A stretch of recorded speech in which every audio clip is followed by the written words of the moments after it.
होता क्या है, पहले ये जानना है कि मानक रूप क्या होता है।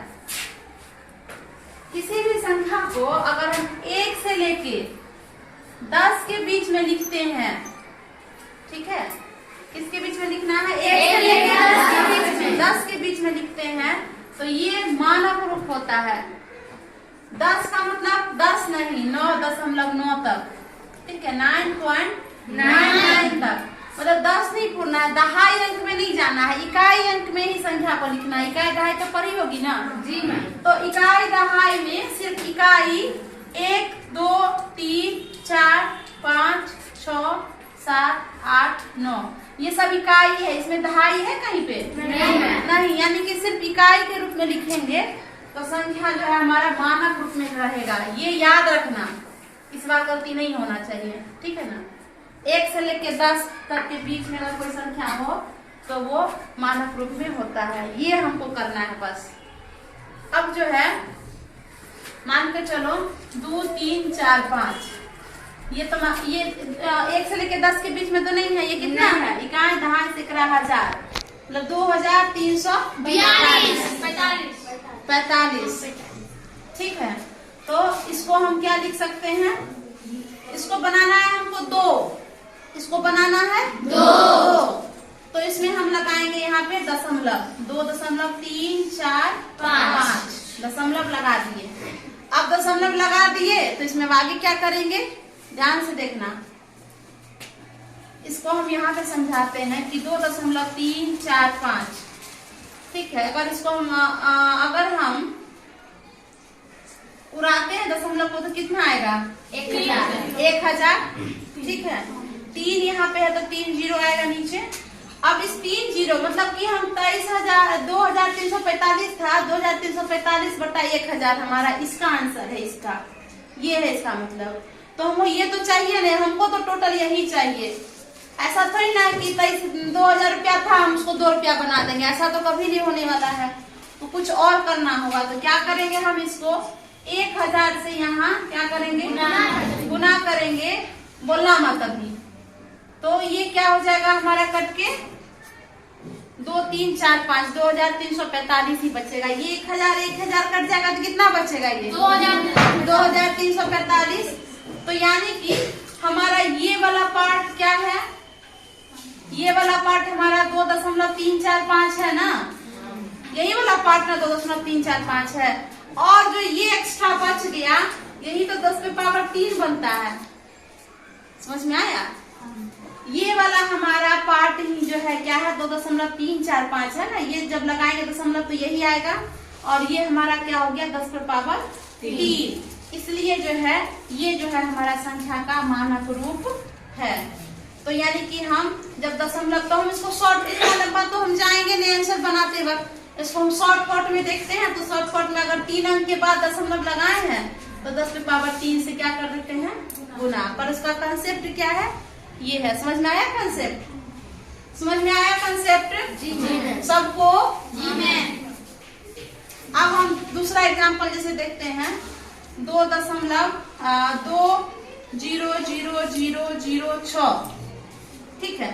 तो 1 अंक के बाद दशमलव लगाएंगे 2.0006, ठीक है। और गुना 10 पे पावर कितना लगाएंगे, 1, 2, 3, 4, 5, ठीक है, 10 पे पावर 5। इसको एक्सपेंड करके भी हम देख सकते हैं कि उतना ही के बराबर है या नहीं। तो यहाँ देखो 2.00006, इसको उड़ा दिए 1000, मतलब 10,000, 1, 2, 3, 1, 2, 3, 4, 5, और ये है, ये इसके बराबर है ना, ये हो गया, और ये 10 पे पावर 5 हो गया, है ना। ये वाला सिंपल है, ठीक है, ये आसान है। अब हमको दशमलव कहाँ लगाना है, हमेशा 1 डिजिट के बाद। अगर अब हम इसको दूसरा देखते हैं, ठीक है, इसमें हम दूसरा देखते हैं। अब दूसरा क्वेश्चन ऐसा हो सकता है, बड़ी संख्याओं को जो है हम तो ये बड़ी क्या थी, जैसे कि अर्थ की दूरी सूर्य से बहुत ज्यादा है, तो बड़ी संख्याओं को तो हम ऐसे लिख देते हैं। पर इससे छोटी छोटी संख्याएं भी होती है, जैसे सूक्ष्म जीव का जो है उसका जो साइज है वो हुआ, जो हम जिसको आंख से नहीं देख सकते हैं, वो तो बहुत छोटा होता है, माइक्रोन में उसका नाप होता है। तो उसको जो है हम जैसे अगर 2 0 0 0 0 0 0 2 ऐसे है कुछ, ठीक है। 2 से पहले ही जो दशमलव लगा हुआ है, 2 से पहले क्या लगा हुआ है? दशमलव। तो इस केस में हम कैसे करते हैं? इस केस में हम इसको कैसे मानक रूप में लिखेंगे? तो इस दशमलव को हमको कहाँ लाना है? यहाँ लाना है। 2 के बाद कहाँ लाना है? जंप करा के, जंप करा के कहाँ लाना है? 2 के बाद कितना जंप कराना है? 1 2 3 4 5 6 7 7 जंप कराना है। तो ऐसे भी जो है हम इसको कैसे लिख सकते हैं? इसको अगर दशमलव को उड़ा दो तो क्या आएगा नीचे? 1 2 3 4 5 6 7। दशमलव तो हमारा यहाँ आ गया, ठीक है। तो ये हो गया 2, हो गया। दशमलव 0 लिख सकते हैं और नहीं भी लिख सकते हैं, दशमलव 2 0 डाल सकते हैं। गुने 10, ये हो गया हमारा बट्टा 10 पे पावर 7 बराबर 2 गुने 10 पे पावर, जब नीचे 7 होता है, जब इसको ऊपर ले जाते हैं तो क्या लिख सकते हैं? -7, है ना। तो इस तरह से जो है हम जब संख्या को बाईं से दाईं ओर लेके जाते हैं तो पावर किस में आता है? माइनस में, और दाईं से बाईं ओर आएगा तो प्लस में, ठीक है। तो हम इसका एक कंक्लूजन, एक एग्जाम्पल और लिखते हैं और हम कंक्लूजन निकालेंगे क्या कंक्लूजन है, ठीक है। जैसे कि 0.0023, ठीक है। अभी कितना अंक बाद हमको डालना है? 2 3 4, बताओ किसके बाद हमको दशमलव ले जाना है? 4 के बाद, 2 के बाद, 4 के बाद डालेंगे तो 234 हो जाएगा। हमको किसके बाद डालना है? 2 के बाद। हमको एक 1 डिजिट का रखना है हमेशा, इकाई, सिर्फ इकाई चाहिए हमको, इकाई चाहिए, 1 चाहिए सिर्फ, ठीक है। तो इसको जंप करा के हम यहाँ लाएंगे, यहाँ जंप करा के लाए तो कितना बना? 1 2 3 4। चूंकि अगर हमको सीधे इसको बोलता कि इसको अगर ये दशमलव उड़ाना होता तो बट्टा में क्या आता? 1 2 3 4 5 6, पर हमको वहां तक जाना नहीं है, जाना यहीं तक है, ठीक है। अगर हम सीधे उड़ाते तो ये 6 आता हमारा, पर ये हमारा आंसर नहीं है, 6 हमको नहीं चाहिए ना। हमको इसको कहाँ तक लाना है? सिर्फ दशमलव यहाँ पे आके रुकना है, दशमलव को यहाँ पे इसको स्टॉपेज देना है। तो इस 2 को तो हम छोड़ देंगे ना, हम मेरा दशमलव यहीं तक उड़ा है। कितने तक उड़ा है? 1 2 3 4 तक उड़ा है, बाकी तो वो रह ही गया, 4 ही स्टेशन गया, बाकी 2 स्टेशन वो नहीं गया।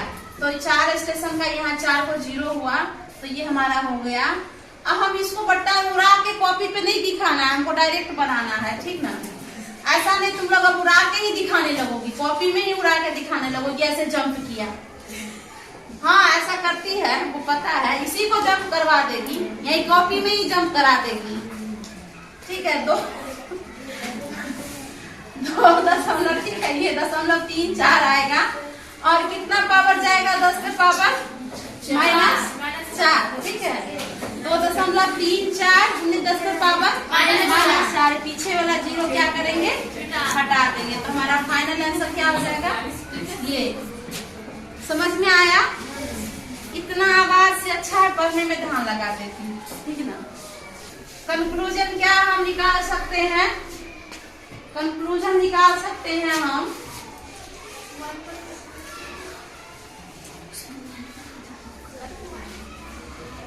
कंक्लूजन निकाल सकते हैं। दशमलव अगर कहाँ से कहाँ जाएगा? दशमलव किधर जाएगा? अगर बाईं से दाईं ओर जाएगा तो बाईं से दाईं ओर, तो 10 पे पावर क्या हो जाएगा? माइनस जाएगा।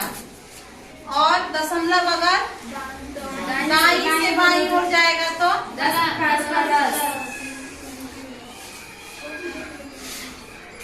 बाईं ओर, बाईं यही होगा रे, बाईं,